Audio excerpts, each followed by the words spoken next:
کیونکہ موت کا کوئی پتہ نہیں کہ کب کس کی آ جائے اور وہ اس دنیا کو چھوڑ کر چلا جائے۔ کہ پہلی رات سے معلوم چل جائے کہ رمضان آ گئے، اچھا ٹھیک ہے، رمضان شریف کی تیاری کر لی، رمضان شریف مکمل ہو گیا، پھر کیا کریں گے؟ بھاگ جائیں گے کیا؟ نہیں، پھر رمضان شریف مکمل ہونے کے بعد بھی انشاءاللہ ہم نمازوں کی پابندی کریں گے۔ لیکن بہت سے ہمارے بھائی کیا کرتے ہیں کہ ادھر تراویح ادا کی، اور تراویح جب مکمل ہو گئی قرآن سے اور علم ترا سے شروع ہوئی تو پھر وہ مسجد میں نہیں دکھتے، وہ کہتے ہیں ہماری تراویح پوری ہو گئی۔ یہ بھی بہت غلط بات ہے۔ پوری آپ تراویح علم ترا سے بھی پڑھیں، قرآن سے تو آپ نے پڑھ لی ہے، اب یہ نہیں کہ آپ پڑھیں گے ہی نہیں۔ اور الحمدللہ اللہ تعالیٰ کا بہت فضل ہے، احسان ہے کہ اللہ تعالیٰ نے ہمیں اتنی زندگی عطا فرمائی کہ ہمیں یہ رمضان بھی نصیب ہو رہا ہے۔ اس میں بھی ہم اس بات کو ڈنکے کی چوٹ پر نہیں کہہ سکتے کہ یہ رمضان کے ابھی 1 یا 2 دن باقی ہیں اس پاک مہینے کے، اور ہمیں یہ پاک مہینہ نصیب ہی ہو جائے۔ اس لیے پچھلے رمضان میں جو ہمارے ساتھ تھے وہ اس رمضان میں نہیں ہیں۔ بہت سے ایسے لوگ ہیں جو اس دنیا کو الوداع کہہ کر چلے گئے، اس دنیا کو چھوڑ کر چلے گئے۔ لیکن اللہ تعالیٰ کا شکر ادا کریں کہ اللہ تعالیٰ نے ہمیں ابھی پیچھے شب برات بھی عطا فرمائی، اور ہم نے شب برات میں دل کھول کر عبادات کی۔ اللہ تعالیٰ کا فضل اور احسان ہے۔ اب دعا یہ کریں کہ اللہ تعالیٰ ہمیں اتنی زندگی عطا فرما دے کہ یہ رمضان شریف کا مہینہ بھی ہمیں نصیب ہو جائے۔ امید یہ کی جا رہی ہے اور لوگوں سے بھی یہ معلوم ہو رہا ہے کہ اس بار ہو سکتا ہے کہ 19 تاریخ کو روزہ ہو جائے، جمعے کے دن۔ تو انتظار کریں، آپ تیاریاں کریں۔ اگر بندہ انتظار کرتا ہے، تیاریاں کرتا ہے کہ اللہ تعالیٰ ہمیں رمضان شریف نصیب فرما دے، اللہ تعالیٰ ہمیں اس پاک مہینے میں اتنی مہلت اور زندگی عطا فرما دے کہ ہم بھی اللہ تعالیٰ کی عبادت کریں، اور تب بندہ اس دن یا اس مہینے سے آنے سے پہلے انتقال کر جائے، تب بھی اس کو ثواب ملتا رہتا ہے، کیونکہ اس کی نیت اچھی تھی۔ جب نیت اچھی ہوتی ہے تب ثواب ملتا ہے۔ اس لیے اگر آپ نیت اچھی کر لیں کہ ہم اچھا کام کرنے کی نیت سے نکل رہے ہیں، کسی غریب کو کھانا کھلائیں گے، یا راستے سے کوئی پتھر ہٹا دیں گے، یا کسی کا بھی آپ ساتھ دیں گے، کسی کو پیسے دیں گے، کسی بھی اعتبار سے آپ کسی کی مدد کریں گے، اور ایسا ہو کہ آپ نہ کر پائیں، پھر بھی آپ کو ثواب ملتا ہے، اس لیے کیونکہ نیک کام کا آپ نے ارادہ کیا۔ تو آپ ارادہ کر لیں اور تیاریوں میں لگ جائیں۔ رمضان شریف انشاءاللہ ہو سکتا ہے 19 تاریخ سے جمعے کے دن روزہ ہو جائے، اور جمعرات میں تراویح ہو جائے۔ اللہ تعالیٰ کی بارگاہ میں دعا ہے اللہ تعالیٰ ہم سب کو نیک اعمال کرنے کی توفیق عطا فرمائے۔ رمضان المبارک کا مہینہ یہ تمام مہینوں سے افضل اور اعلیٰ ہے۔ رمضان المبارک کا مہینہ جب آتا ہے تو نیکیوں میں اس طریقے سے اضافہ ہوتا ہے کہ بندہ جب ایک نیکی کرتا ہے تو اس سے 70 گنا ثواب ملتا ہے۔ سبحان اللہ! کہ جب بندہ کوئی نیک اعمال کرتا ہے اور مرحومین جو ہوتے ہیں اس کے یہاں کے، آپ کے گھر سے کوئی انتقال کر گیا اور آپ کوئی اچھا کام کر رہے ہیں، تو آپ کی جو مرحومین ہیں جو آپ کے گھر سے انتقال کیے ہوئے ہیں، تو وہ روحیں خوش ہوتی ہیں کہ ہمارے اس شخص نے، ہمارے گھر کے اس فرد نے آج یہ اچھا کام کیا ہے، یہ دیکھ کر بہت خوش ہوتی ہیں۔ اور وہیں پر اگر بندہ کوئی برا کام کرتا ہے تو وہ پریشان ہو جاتی ہیں، ان کو پریشانی ہوتی ہے۔ تو کیوں نہ ہم اس رمضان شریف میں زیادہ سے زیادہ عبادت کریں اور ایک بھی روزہ نہ چھوڑیں، سارے روزے چونکہ فرض ہیں تو سارے روزے رکھیں، تو روحیں بھی خوش ہوتی ہیں، اور ثواب کتنا عطا ہوتا ہے وہ بھی آپ سماعت کیجئے گا۔ ثواب تو بے حساب ثواب ملتا ہے، اور بے حساب لوگوں کو بخشا جاتا ہے۔ اس میں ایک عشرہ رحمت کا آتا ہے، ایک عشرہ مغفرت کا آتا ہے، اور ایک عشرہ جہنم سے آزادی کا آتا ہے۔ اور اللہ تعالیٰ ارشاد فرماتا ہے جنت کے داروغہ سے کہ جنت کے دروازے کھول دو، اور جہنم میں جو فرشتے تعینات ہیں ان کو حکم ہوتا ہے کہ جہنم کے دروازے بند کر دو۔ تو جہنم کے دروازے بند کر دیے جاتے ہیں اور جنت کے دروازے کھول دیے جاتے ہیں، سمجھ رہے ہیں؟ اور اس ماہ سعید کی عظمت اس بات سے آیا ہے کہ خدا کی آخری کتاب یعنی قرآن مجید، قرآن مقدس اسی مہینے میں نازل ہوئی۔ اللہ تعالیٰ نے اسی مہینے میں قرآن پاک کو نازل فرمایا۔ کہاں نازل ہوئی، کہاں اتارا گیا اس قرآن پاک کو؟ اللہ تعالیٰ نے لوح محفوظ پر اس کلام کو اتارا، پھر وہاں سے حسب ضرورت دھیرے دھیرے آہستہ آہستہ نبی کریم صلی اللہ تعالیٰ علیہ وسلم پر نازل ہوا 23 برس میں۔ اور اس کے علاوہ یہی وہ مقدس مہینہ ہے کہ جس میں حضرت ابراہیم علیہ السلام کو اللہ کے ہاں خاص مقام حاصل ہوا۔ اس کے علاوہ یہی وہ مقدس ماہ ہے کہ جس کی 8 تاریخ کو سیدنا داؤد علیہ السلام پر زبور نازل ہوئی۔ حضرت داؤد علیہ السلام اللہ کے نبی گزرے ہیں، ان پر اللہ تعالیٰ نے زبور کو اسی مہینے کی 8 تاریخ کو نازل فرمائے، اور اسی ماہ کی 6 تاریخ کو حضرت موسیٰ علیہ السلام پر توریت نازل ہوئی۔ یہی مہینہ رمضان شریف، اس کی آپ برکتیں دیکھیں کہ دیکھیں کتنا برکت والا یہ مہینہ ہے۔ اور اسی مہینے کی 12ویں یا 13ویں تاریخ کو انجیل مقدس حضرت عیسیٰ علیہ السلام پر نازل ہوئی۔ یعنی یہ تمام چیزیں جو یہ تمام کام ہوئے ہیں وہ اسی مہینے میں ہوئے ہیں۔ کتنا بابرکت مہینہ ہے۔ گویا اس رمضان المبارک کو کلام الہی کے ساتھ خاص مناسبت ہے۔ یہ اسلام سے قبل کے واقعات تھے، یہ اسلام جب آیا تھا اس سے پہلے، اسلام سے قبل، اسلام سے پہلے کے واقعات تھے۔ اب سنیں، دور اسلام میں بھی اس ماہ کو بڑی فضیلت حاصل رہی ہے، ٹھیک ہے؟ اسلام کے دور میں اس ماہ کو بہت بڑی فضیلت حاصل رہی ہے۔ اس ماہ کی 17 تاریخ کو وہ مشہور جنگ ہوئی جس کو جنگ بدر کہتے ہیں۔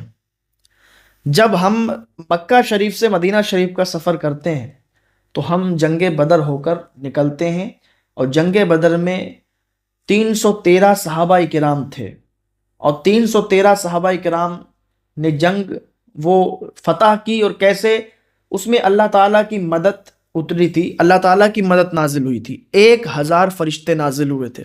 اب وہ پہاڑ بھی میں نے دیکھا بھی ہے، میں اس پہاڑ پر گیا بھی ہوں، اس پہاڑ پر میں چلا بھی ہوں۔ اس کی ریت بالکل الگ ہے، جہاں پر وہ جبل ملائکہ ہے، یعنی وہ جس پر فرشتے نازل ہوئے تھے، آسمان سے فرشتے نازل ہوئے تھے، اس پہاڑ پر الحمدللہ مجھے جانے کا شرف حاصل ہوا ہے۔ اس کی ریت ہی بالکل الگ ہے۔ تو اللہ تعالیٰ کی جانب سے ان جنگ بدر میں مدد اتری اور صحابہ اکرام کو فتح حاصل ہوئی۔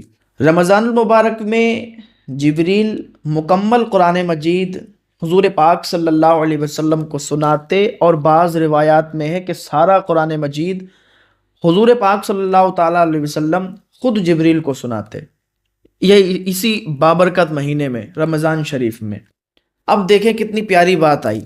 حضرت امام اعظم ابو حنیفہ کی جن کی ہم لوگ تقلید کرتے ہیں، حضرت امام اعظم ابو حنیفہ اسی مہینے میں 61 مرتبہ قرآن مجید کو مکمل کیا کرتے تھے۔ سبحان اللہ!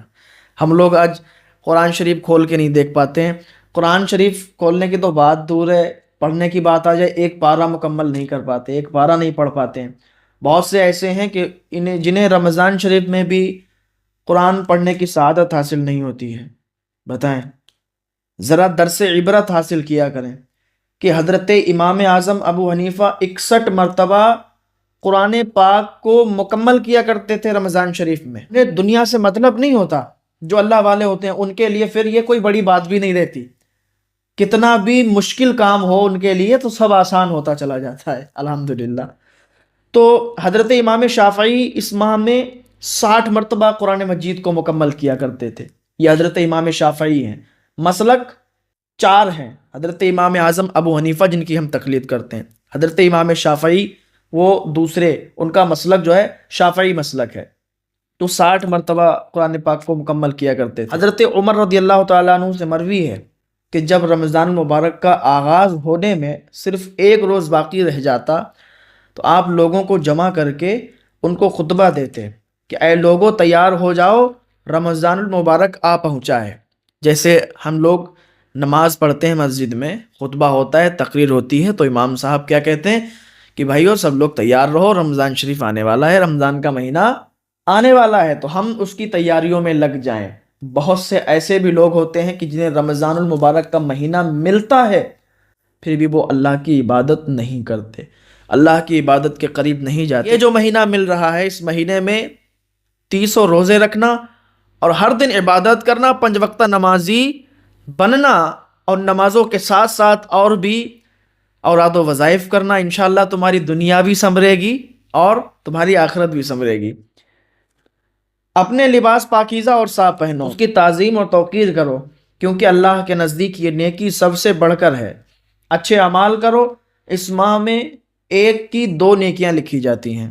آپ ایک نیکی کرو، 2 نیکیاں ملیں گی، ثواب بہت ملتا ہے۔ بعض روایتوں میں ہے کہ 70 گنا ملتا ہے۔ ایک نیکی کرو، 70 نیکی آپ کو ملیں گی۔ اس ماہ میں جو شخص قرآن مجید کی تلاوت کرے گا، اللہ تعالیٰ اس کو ہر حرف کے بدلے جنت کا ایک باغ عنایت فرمائے گا۔ سبحان اللہ۔ اور وہ بھی کیسا؟ وہ دیکھیں، جس کے درخت ایسے لاجواب اور بے مثال ہوں گے اور اتنے بلند و بالا ہوں گے کہ دنیا میں ان کی تمثیل نہیں ہے۔ یعنی دنیا میں کوئی ایسا درخت آپ نے دیکھا ہی نہیں ہے، بلکہ سنا بھی نہیں ہوگا، کہ جو آپ کو عطا کیا جائے گا۔ ہر پیڑ کے نیچے 70,000 فرشتے ہوں گے۔ سبحان اللہ، 70,000 فرشتے ہر پیڑ کے نیچے، جو قیامت تک اس کے لیے استغفار کرتے رہیں گے۔ سبحان اللہ، کتنی اچھی بات ہے کہ قیامت تک استغفار کرتے رہیں گے۔ ایسا بھی کوئی ہے کہ جس کو ہم دنیا میں دیکھیں، اپنے کام کے لیے ہم نوکری پر رکھتے ہیں، پیسے دیتے ہیں، وہ ہمارا کام کرتا ہے، تب ہماری باتیں کرتا ہے، ہمارا کام کر کے ہم سے پیسے لے کے ہماری باتیں کرتا ہے۔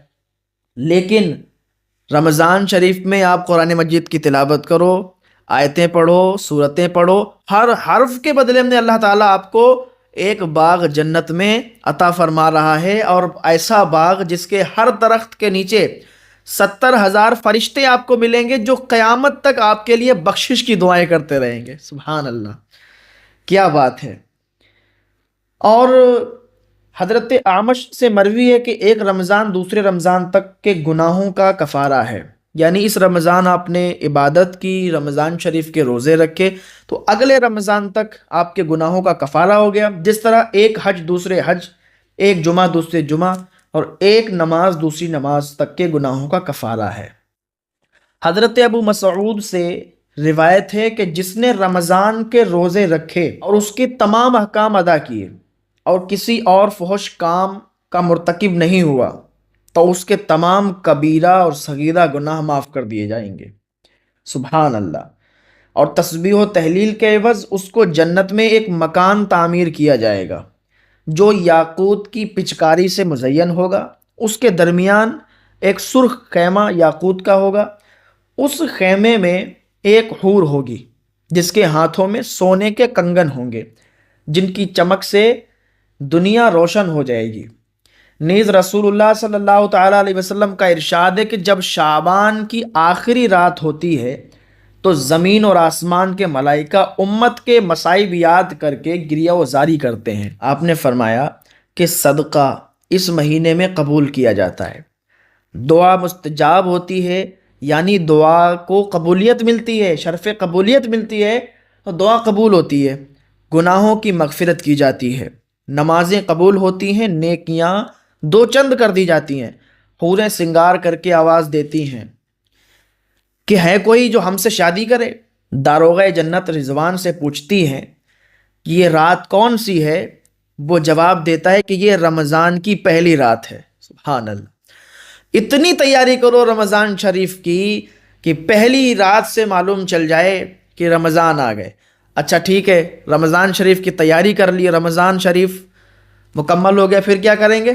بھاگ جائیں گے کیا؟ نہیں، پھر رمضان شریف مکمل ہونے کے بعد بھی انشاءاللہ ہم نمازوں کی پابندی کریں گے۔ لیکن بہت سے ہمارے بھائی کیا کرتے ہیں کہ ادھر تراویح ادا کی، اور تراویح جب مکمل ہو گئی قرآن سے اور علم ترا سے شروع ہوئی، تو پھر وہ مسجد میں نہیں دکھتے، وہ کہتے ہیں ہماری تراویح پوری ہو گئی۔ یہ بھی بہت غلط بات ہے۔ پوری آپ تراویح علم ترا سے بھی پڑھیں، قرآن سے تو آپ نے پڑھ لی ہے، اب یہ نہیں کہ آپ پڑھیں گے ہی نہیں اور وہ ختم کر دیا آپ نے، تو تھوڑا یہ بھی پابندی سے آپ یاد رکھیں۔ اللہ تعالیٰ حکم دیتا ہے کہ اے رضوان، جنت کے دروازے کھول دو اور اے خازن دوزخ، دوزخ کے دروازے بند کر دے۔ جبریل کو حکم ہوتا ہے کہ جبریل زمین پر جاؤ اور شیاطین کو قید کر کے دریا میں پھینک دو۔ اچھا، بہت سے لوگ سوال کرتے ہیں کہ جب شیطان کو قید کر لیا جاتا ہے تو پھر یہ وسوسے کیوں